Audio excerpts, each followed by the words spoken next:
Mukama yebazibwe, bantu ba Katonda balungi, mbabuuzako mu linnya lya Mukama waffe Yesu Kristo, era nga nsaba ne mu mutukuvu atukulembere nga tugabana ekigambo kya Katonda ebeere emmere eri omwoyo gwo era eri omwoyo gwange, ekigambo ekijjo tujjukiza okutambulira mu butuukirivu, ekigambo ekitujjukiza okugoberera Mukama waffe Yesu Kristo, oyo eyali kuno ku nsi n'atambula kuno ku nsi n'awaayo obulamu bwe ku lwaffe asasule omuwendo gwe twali tulina okusasula kubanga ffe twayonoona, naye ye atayonoona n'asasula omuwendo gwaffe, ffe tuleme ogenda mu ggeyeena olw'okwonoona, wabula tugende mu ggulu nga tunaaziddwa omusaayi gwe. Ye yaweebwayo ng'ekiweebwayo ku lwaffe, nga naffe atuyita buli lunaku tumugoberere, tuweeyo obulamu bwaffe buli omu kinnoomu nga ekiweebwayo, nga tutambulira mu butuukirivu, nga tutambulira mu kwenenya, nga tweyawula ku bintu by'ensi eno, nga tweyawula ku ebyo ebikemo, nga tuyita mu kugezesebwa, nga tufuna okuyaayaana okumumanya Yesu Kristo, okumunoonya, kubanga agamba oyo yenna anaamunoonya ajja muzuula. Era nzikiriza n'obubaka obwaleero bugenda kubako gwe buyamba eyo okwongera okudda ku kkubo lya Katonda n'okutujjukiza okubeera nga amaaso gaffe tutunula tugakanudde mu nsi ey'omwoyo, okulaba obutego omulabe bwonna bw'aleeta mu buli kimu kye tukola, tube nga twekengera tulabe bukodyo ki, butego ki omulabe sitaani bw'ataddewo okulaba nti atutwala mu kibi. Buli kiseera tube nga twegendereza bye twogera, bye tusoma, bye tulaba, bye tuwuliriza, ebifo bye ttambuliramu, era nga bwe twenenya, bwe tuba tukoze ensobi twenenye.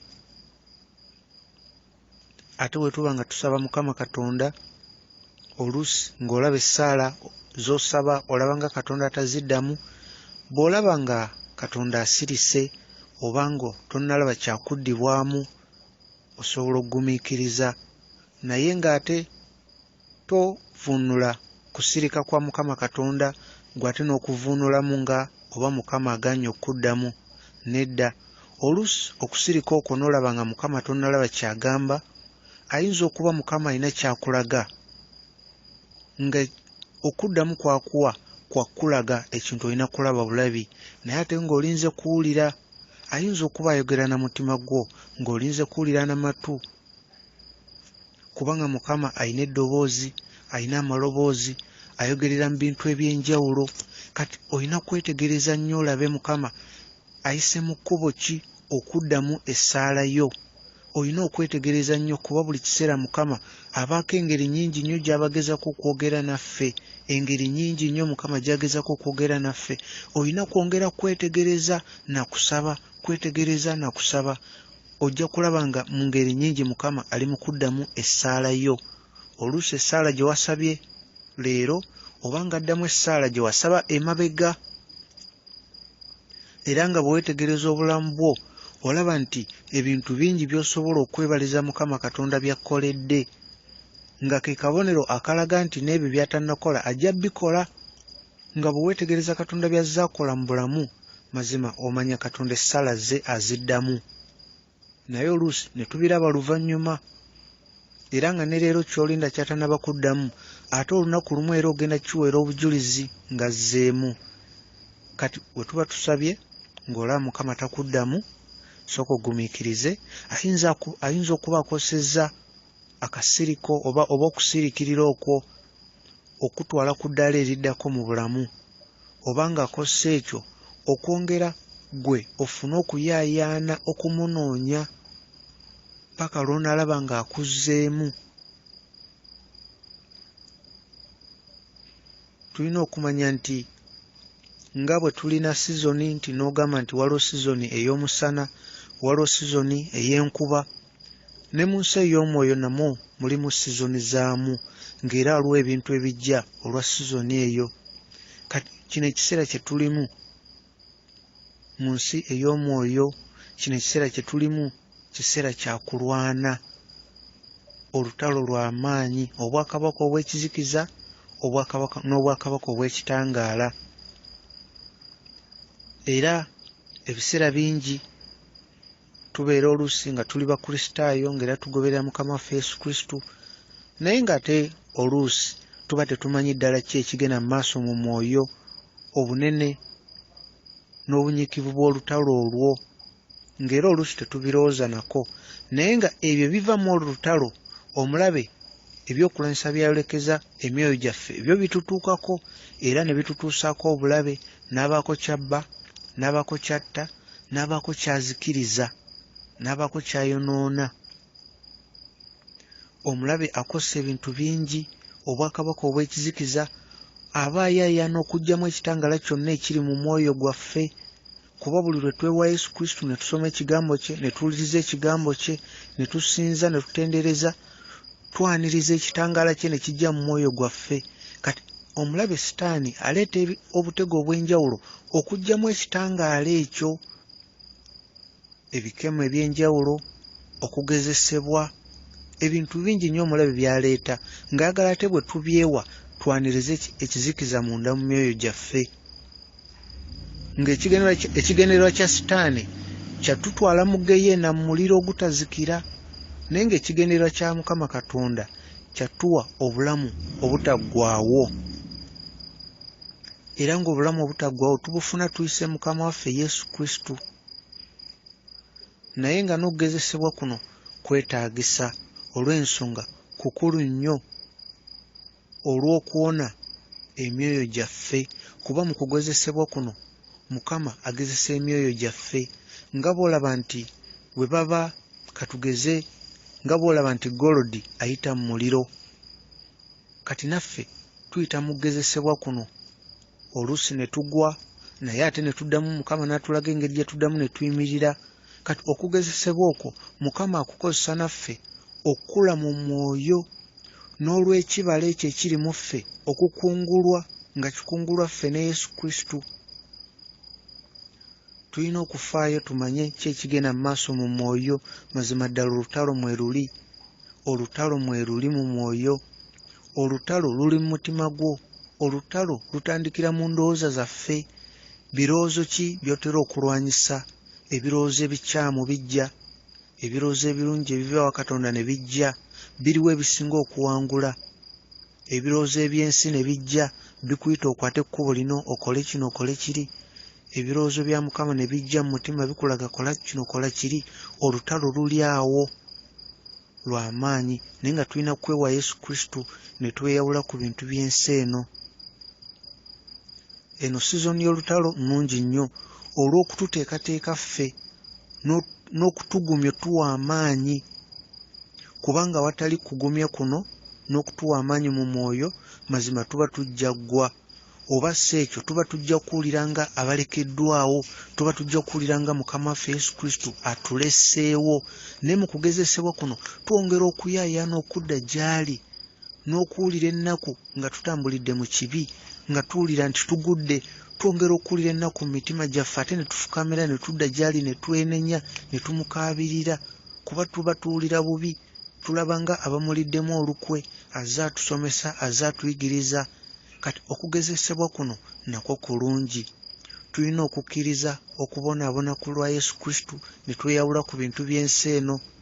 Ensi n'abantu b'ensi ne balaba nga ffe ababonaabona, abatamanyi kiri ku mulembe, abatanyumirwa bulamu, naye ng'ekyo kyetaagisa ffe tubeewo olwa munnaffe, muliraanwa waffe mu nsi eno.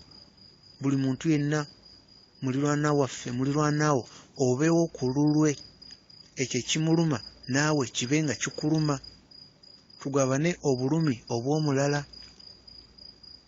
newankubadde waliwo ate obulumi obuteetaagisa, ng'obulumi obuva mu kibi ffe kennyini kye tukoze, okwonoona ffe kennyini kwe tukoze, oluvannyuma ne tuwulira ate obulumi mu mutima.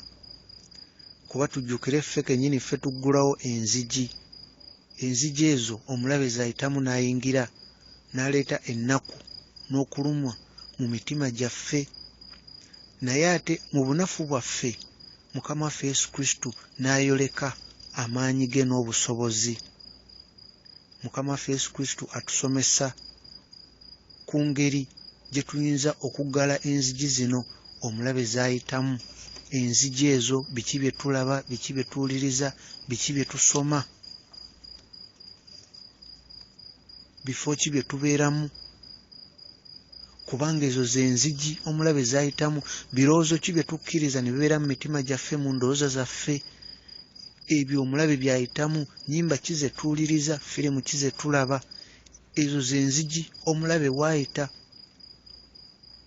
Tujjukire nti si buli omu yayitibwa okubeera mu buweereza, katugeze ng'obwakola deliverance n'agoba emizimu.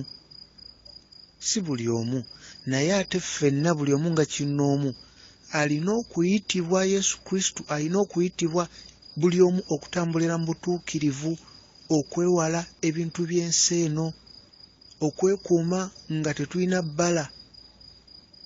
Y'ensonga lwaki tulina okubeera nga twenenya, nga bwe kiwandiikirwa mu kitabo kya, osoma mu kitabo kya James chapter 1 verse 26 n'okutuuka ku 27 awo. Newankubadde kano akaseera ke tuyitamu, ekiseera kino kaseera olaba nti kaseera ka kizikiza. Kaseera kalabika ng'ak'ekizikiza ekitwetoolodde munda mu muntu waffe ow'omunda ne wabweru w'omubiri. Naye ate kino kyetaagisa ffe olw'okukula mu mwoyo, kuba enzikiza gye yeeyongera twongera okukanula amaaso tusobole okulaba wa gye tulaga n'okumanya ekkubo ettuufu ery'okukwata, n'okusooka ne tuyimirira ne twetegereza wa ekkubo ky'ettuufu lye tulina okukwata buli omu kinnoomu, okuba n'enkolagana ne Yesu Kristo, kubanga gwe tugoberera. Ne twongera okuyimirira ne tusooka tulindako tulabe Mukama waffe gwe tugoberera ye atugamba genda wa. Tujjukire okwagala, twagale muntu munnaffe, muliraanwa waffe tumwagale, tube n'okwagala era tweyawule ku bintu by'ensi eno. Ekyo kigenda tuyamba nnyo okubeera mu bulamu obw'essanyu ettuukirivu n'emirembe emituukirivu okuva wa Mukama waffe Yesu Kristo, okuwangula ebikemo by'ensi eno, okuwangula okwegomba kw'omubiri, tubeere mu bulamu obutuukirivu, tutambulire mu kkubo erisaanidde maaso ga Katonda, kubanga ebyo ebikemo by'ensi eno n'ebyetaago by'omubiri guno, omubiri oyo ye mulabe waffe owa buli nnaku. Buno obubaka obwaliro si bwe bubaka obuyinza okugamba nti bwe bubaka obuyinza kugamba obukkuzaamu amaanyi oba okuyimusa ekintu ekityo, naye mazima bwe tunaabeera mu kwenenya okwannamaddala okuva mu mutima Mukama waffe Yesu Kristo kwatuyigiriza, awo we tugenda okujja emirembe emitukuvu, essanyu ettukuvu, ekibala ekya Mwoyo Mutukuvu ekitukuvu mu buli muntu. Mukama waffe Yesu Kristo naye ayagala nnyo okulaba nga wabaawo okukoma ku lutalo luno olw'omwoyo, wabeewo okukoma. Naye tujjukire ffe twasalawo ne tumugoberera Yesu Kristo.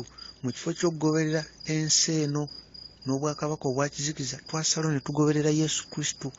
Kati olw'okuba twasalawo ne tugoberera Yesu Kristo, tulina okweyawula ku bintu by'ensi eno omulabe Sitaani by'akozesa, ne tubeera nga tukikola n'ekigendererwa okulaba nti mu nneeyisa yaffe tweyawulira ddala ku bintu by'ensi eno n'ebintu by'ekizikiza n'enneeyisa zonna ez'ensi eno, nga tukyusa obulamu bwaffe, ng'era buli lunaku tukolerera okwawukana ku bantu b'ensi eno, wabula ffe tufaanane obwakabaka obw'ekitangaala gye tuva. Tulina okukkiriza Mwoyo Mutukuvu oyo atulaga engeri gye tuyinza okulwanyisa omulabe n'obutego bw'omulabe. Omwoyo Mutukuvu oyo atulaga ebirowoozo ebikyamu omulabe wabireeta munda mu ffe ne tubigoba. Olwo tujja kusobola okukula mu mwoyo, tufuuke ekyo ekyogerwako mu kitabo kya Ephesians chapter 4 verse 13 ne verse 14, tusobole okukula mu mwoyo mu bujjuvu bwa Kristo. Oluusi tuyinza okwebuuza lwaki ebizibu bijja, endwadde, okulumwa, okubulwa, naye ate oluusi Mukama waffe Yesu Kristo ayagala nnyo okuleeta ekkomo ku bizibu bino byonna n'okusinga ffe bwe twagala. Ye ayagala nnyo tubeere mu mbeera ennungi n'okusinga ffe bwe twaliyagadde. Era y'ensonga lwaki Mukama waffe Yesu Kristo aba atusomesa nnyo. Omulabe alumba atyo kugamba emitima gyaffe n'aleetamu endwadde zino, era ayingira ate mu mitima gyaffe.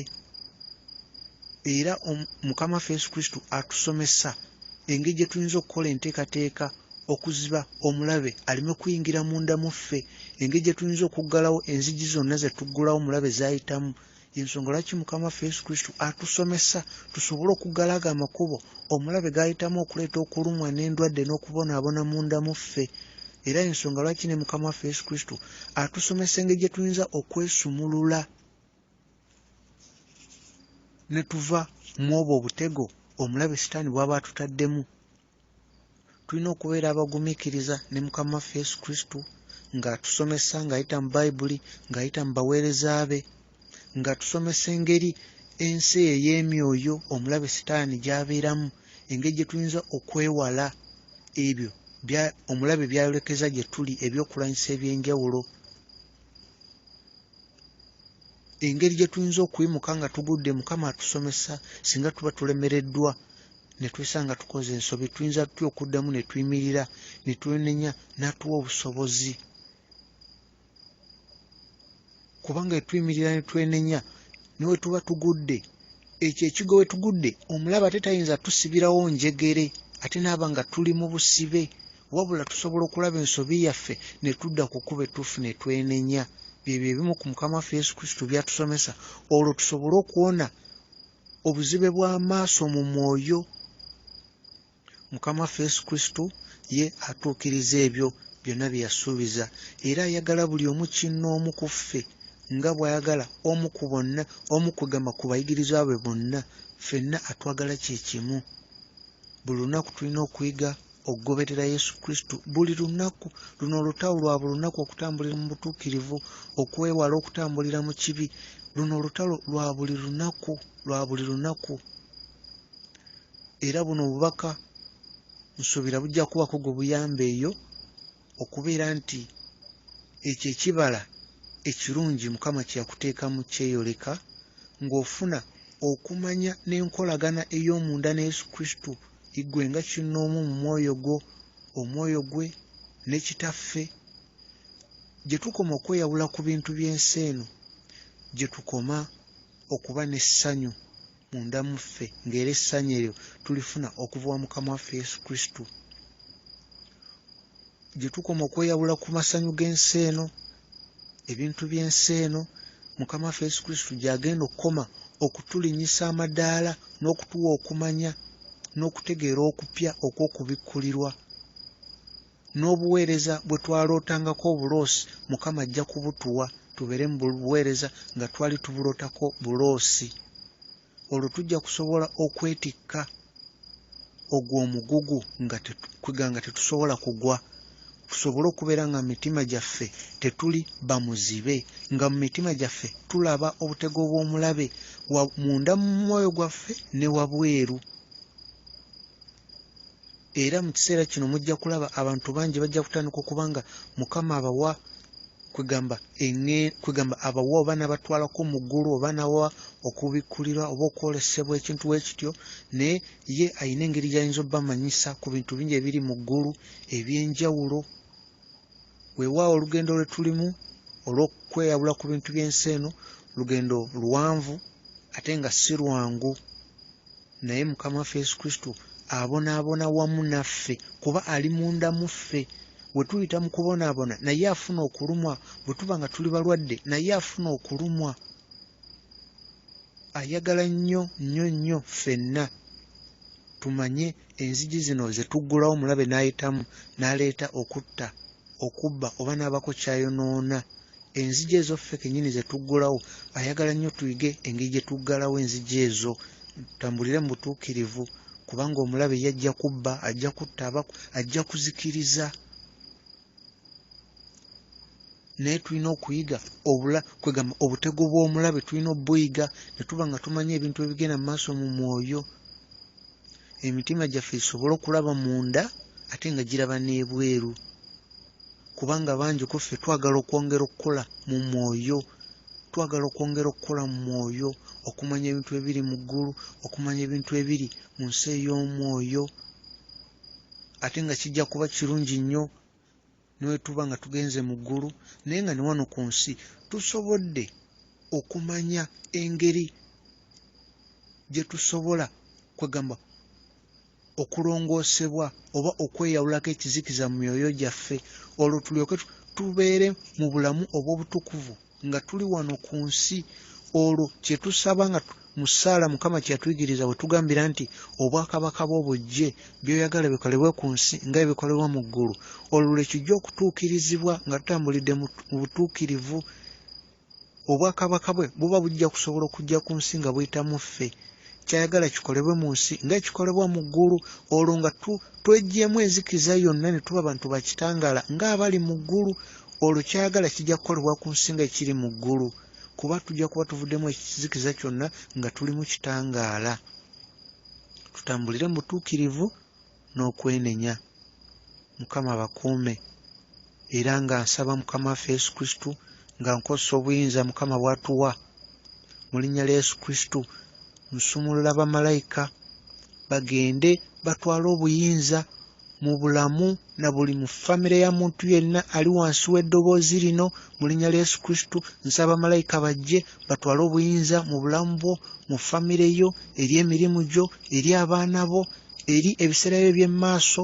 Era Mukama akkolere ekkubo osobole okubeera nga buli lunaku olina okuyaayaana okumumanya n'okubeera nga olina okuyaayaana okuvaamu enzikiza yonna, wabula ojjuzibwe Kristo, omwoyo gwe, obulamu bwe n'okwagala kwe.